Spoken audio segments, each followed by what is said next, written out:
situation unfolding in Ukraine after Russia invaded the Ukrainian land. Social media is filled with real footages of the war being shared by Ukrainians and the media. It is a difficult time, and the impact of the war is seen everywhere. We heard the Ukrainian president putting a very emotional message in his speech a while back. He says Ukraine has been left alone. Hello and welcome to Kalkine TV.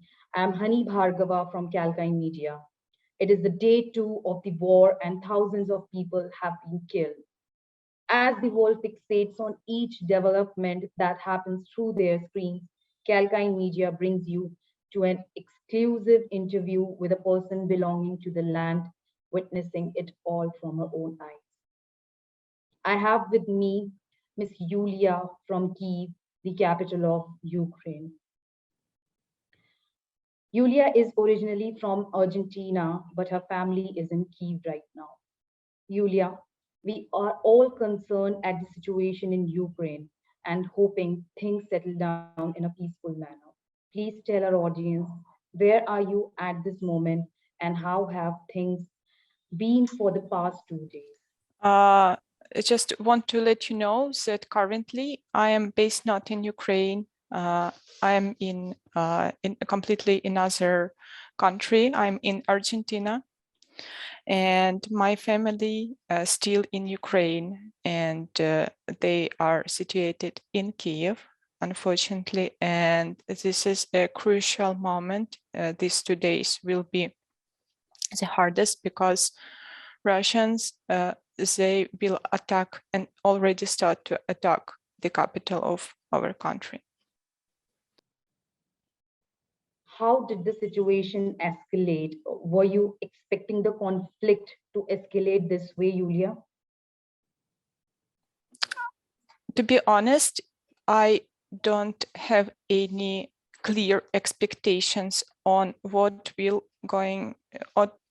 be done next, because 1 week ago, when we saw some bad news that Russian armed forces are coming to the border, and I personally asked my family to move to more safety part of the western part nearer to European borders. Nobody realized and believed in this. They say that the population in Ukraine was sure that there will be not any war, maybe some small domestic conflict, but that's it. And they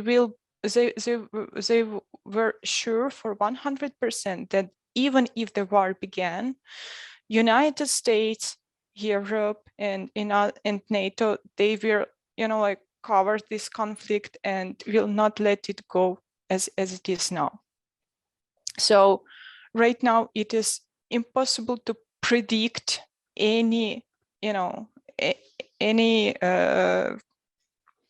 sequences how it should be, because let me go to the quote of Russian President Putin,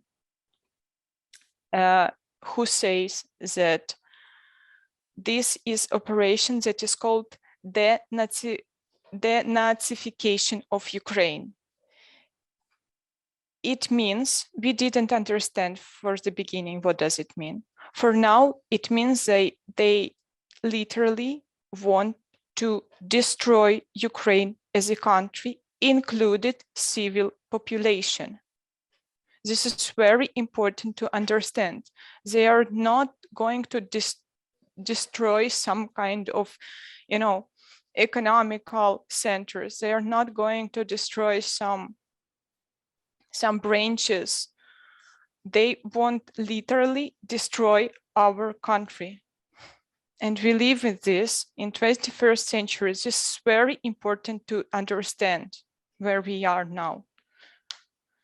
Yulia, you told me before this interview off screen that you belong to Kiev right now, and Kiev has been attacked rigorously in the past 2 days.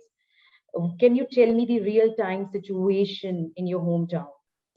Particularly in Kiev, people do understand that probably today at nighttime, the situation will be like on the top. It is the worst moment because Russian, they tried blitzkrieg model of having war, and they had some defeat with this. That is why Russian need a quick victory. And the next logical step is to capture the capital city. That is why it brings them, like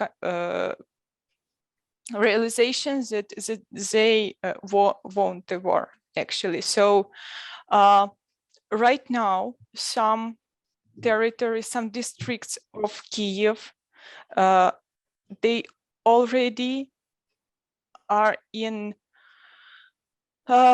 fights. So some Russian tanks, some Russian soldiers already there.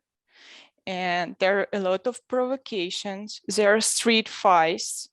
They're fighting civil population as well. It's not like the main purpose of this, but one of the purposes is to bring hysteric and panic across the population. It is impossible to evacuate population from Kiev. So government, they are working on providing more shelters for civil population, and there are many people who are volunteering into the army. So this is what is going now. I know that some trains that are moving to another districts. It is almost impossible to go out from Kiev. So there are a lot of traffic jams. We are really waiting for the night because it will be the crucial moment. Yulia, do you really think that the government has taken any step to ensure safe evacuation? I think it's impossible to evacuate population anywhere from Kiev. They opened a subway, and my friends and a lot of other people, but I have, like real friends, so I'm receiving information from the first source. They already spent this night into the subway. So they are opening just more shelters underground. They're instructing populations, and they're accept volunteers and who can fight and who can, for example, help with the blood donations. So they are not evacuating anyone because the fights are on the old territory of Ukraine. It is impossible even to predict where to go, what is a safer place, even into the western border. So the population is being instructed about the nearest shelters, what should be done for, I don't know, rocket attack or something like this. So it is impossible to escape. Are you in touch with all your family members, seeing the internet situation over there, Yulia? There is still good internet connection. So I'm constantly keeping in touch with my family. That includes my father and my younger sister, who is only 20 years old. There are also, like big family members from the bigger part, like cousins, aunts, uncles. So some of they moved to western part of Ukraine, but it was yesterday, and today it is not.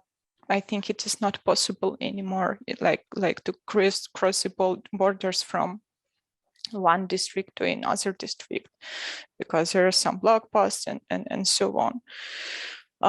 My family, what they did, they just moved to they are moved from central part of Kiev to like in other calm areas. My sister today reached another parts. So she is like 60 kilometers from Kiev, from the border of Kiev. My father is still in the Kiev, you know, in this almost in the central part of the Kiev, and he is trying to escape from there, but I'm not sure it will be technically possible right now, because maybe it is too late. I'm constantly in touch with him because he's reporting what is going on. So what is the latest report you have got from him from there? The latest report, let me just check it. He is trying to catch any kind of transport, including subway, to go from the central part to the areas, you know, not so nearby, and then move to another place outside the Kiev, you know, without some strategical points. This is what they've been doing. Okay. Yeah. So I'm sure seeing the tensions, you know, brewing in that place, do you think that, you know, from virtually or from wherever you are right now, any message you would like to give to the people, and, you know, what are your plans like, you know, just to support your family and the residents of Ukraine? Yes, I think I would. I'm not thinking, but I would like to do that because right now, in psychological way, Ukrainian people feel like they are in isolation. So they are only people that are fighting with this crazy regime of Putin. So again, Ukrainian population expected that once any kind of conflict with the weapon start, they will get immediately support from United States and Europe. Unfortunately, it's not happening right now. I don't know if it is gonna happen in the nearest future. So basically, I prepared before our call some last, let's say, Facebook announcements and requests from Ukrainian people who are based directly in Ukraine and in Kiev. So they are requesting to ask NATO to bring their forces to Ukraine, at least to close the sky, to give the shelter from the sky. In this case, it will be much easier for Ukrainian army to, you know, like throw back Russians. Russian armed force. Yes, this is the first, and I would say the most important request that, you know, like makes any sense. So we know that there are some contradictions between entering NATO. I mean, for NATO to enter Ukraine. But also I would like to add some other requests and thoughts from my side. So if you're talking about the NATO, about give a shelter from the sky, this is perfect. This is okay. Also, Ukrainian people are concerned why United States, why Europe, they are still thinking about SWIFT. And, you know, they can't take away, they can't disconnect Russia from SWIFT system. But also I would like to remind about such, let's say, powerful organizations and companies as Facebook, as Microsoft, and other companies that provide a software. Because technically, I'm not a specialist, but they may be able, you know, like to stop supplying the enemy, the Russians, with, let's say, software, and it will be probably impossible or in times harder to make any actions for them, because they are using Facebook to spread disinformation. They are, like there are a lot of bots on a Facebook. They're putting a lot of comments. It's like army. Okay. It's not a surprise. Yes. So please, this is the first one. The second one, there are official links which I can share with you to support Ukrainian army. Because right now we have probably enough weapon, but the lack of people. Again, technically we can be supported with NATO armies. So we are trying to help in financial point. Yeah. Ukrainians are fighting it out, and we can see that very clearly. There are concerns, there are a lot of questions, and above all, they want serious action. So, Yulia, what is your message to everyone who is watching you at the moment? My last word is to pray and make an action, because we need to make this bureaucracy worldwide machine to move. And it takes time for this big machine to make a step. So I don't know how many Ukrainians should die until the world society will make appropriate conclusions. Please do not repeat the mistakes of World War II, when the politics started to satisfy the aggressor. It doesn't help. It didn't help that time, and unfortunately it will not help this time. Ukraine will not capitulate. We are not the same Ukrainians that we've been 8 years ago. Now we have our well-structured armed forces. We have our heroes. We are the nation, and we are the country. I would like to ask everyone in the world to make the actions, and to just remember this phrase about Putin's regime and Putin's main goal. It is the Nazification of Ukraine. He is literally saying that we are Nazis, and he does these actions. Please understand that it's not just a domestic conflict. Just making actions, just spread information. Right now, I haven't seen a lot of celebrities and famous people who are doing something. For now, it is hard to do any real actions when from one side you want to find Putin, and from another side you're dependent from the gas. This is another problem. So please do not satisfy the aggressor. This is my last words, and please help in financial way, because we know the countries who will go next. It's not only about Ukraine. As Yulia rightly said, let us not believe to whatever is being said on the social media, and keep praying hard for situations to improve at Ukraine. War just doesn't help it, and it has never helped, and it will never help anyone. Yulia, our prayers are with you, and we are hoping situation improves in Ukraine.